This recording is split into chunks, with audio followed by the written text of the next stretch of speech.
இட்லிக்கு, தோசைக்கு, பொங்கலுக்கெல்லாம் இந்த மாதிரி சட்னி செஞ்சு பாருங்கள். அவ்வளோ டேஸ்ட்டாக இருக்கும். இதுக்கு தேவை ஒரு கரண்டி வந்து இட்லி மாவு, ஒரு பெரிய வெங்காயம், 2 தக்காளி இவ்வளோதான். இதை வச்சு ஒரு 7, 8 பேருக்கு வந்து நம்ம தாராளமாக சட்னி செஞ்சிடலாம். இது எப்படி செய்யலாம் பார்ப்போம்.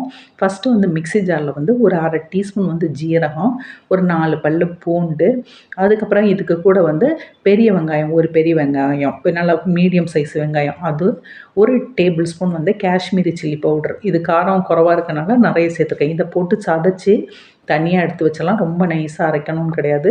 தக்காளியை 2 தக்காளியை வந்து கட் பண்ணி அதை நைஸாக அரைச்சிக்கணும். புளிப்பு கொஞ்சம் ஜாஸ்தி வேணும்னா நீங்கள் ஒரு 3 தக்காளி போட்டுக்கோங்க. இப்போ வந்து கடாயில் வந்து எண்ணெய் காய வச்சுட்டு கடுகு, உளுத்தப்பருப்பு, அப்புறம் காஞ்ச மிளகாய், கருவேப்பிலை போட்டு தாளிச்சிட்டு இந்த வெங்காயம் சதைச்சி வச்சுருக்கோம்ல அதை போட்டு நல்லா வதக்கணும். இப்போ வந்து வெங்காயம் வந்து நல்ல எண்ணெய் பிரிஞ்சு வர அளவுக்கு நம்ம நல்லா வதக்கிக்கணும். நல்லா வதக்கினா தான் டேஸ்ட்டு நல்லாயிருக்கும். அப்புறம் இதுக்கு கூட நம்ம தக்காளி அரைச்சி வச்சுருக்கோம்ல அதை போட்டுடலாம். தக்காளி இதுவும் போட்டு உப்பும் சேர்த்து நல்லா அதுவும் எண்ணெய் பிரிஞ்சு வர அளவுக்கு நல்லா வதக்கிடணும். வதக்கிறதுல தான் டேஸ்ட்டு நல்லாயிருக்கும் சட்னி. இப்போ இது மாதிரி எண்ணெய் பிரிஞ்சு வந்தோடனே நம்ம வந்து ஒரு டீ கப்பில் ஒரு 4லேருந்து 5 கப்பு வந்து தண்ணி சேர்த்துக்கோங்க. இது நல்லா தண்ணியாகவே இருக்கட்டும். நல்லா தண்ணி சேர்த்து இதை நல்லா கொதிக்க விட்டுறணும்.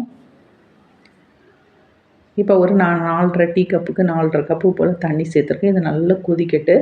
கொதித்து வரும்போது நம்ம வந்து அடுப்பை வந்து சிம்மில் பண்ணிவிட்டு ஒரு கரண்டி, நல்ல குழிக்கரண்டியில் ஒரு கரண்டி வந்து இட்லி மாவு அதை எடுத்து நல்லா மிக்ஸ் பண்ணி விட்டுறணும். இது மாதிரி நல்லா மிக்ஸ் பண்ணிவிட்டு இது மாதிரி வந்தோடனே ஃப்ளேமை வந்து மீடியமாக வச்சு நல்லா கொதிக்க விட்டுறணும். ஒரு 5 நிமிஷம் வந்து நல்லா கொதிக்கட்டு. கொதித்த பிறகு கொத்தமல்லி இலை தூவி இறக்கிற வேண்டியதான். இப்போ இந்த டைமில் வந்து கொஞ்சம் தண்ணியாக தான் இருக்கும். கொஞ்சம் நேரம் ஆக ஆக இந்த சட்னி வந்து நல்லா திக்காகி நல்லா கலரும் நம்ம காஷ்மீரி சில்லி போட்டுருவோம்ல, அதனால் நல்லா ரெட் கலராக நல்லா டேஸ்ட்டாக இருக்கும். இந்த சட்னியை ட்ரை பண்ணி பாருங்கள். ஃப்ரிட்ஜில் வச்சுட்டு 2, 3 நாளைக்கு கூட யூஸ் பண்ணிக்கலாம் இதை.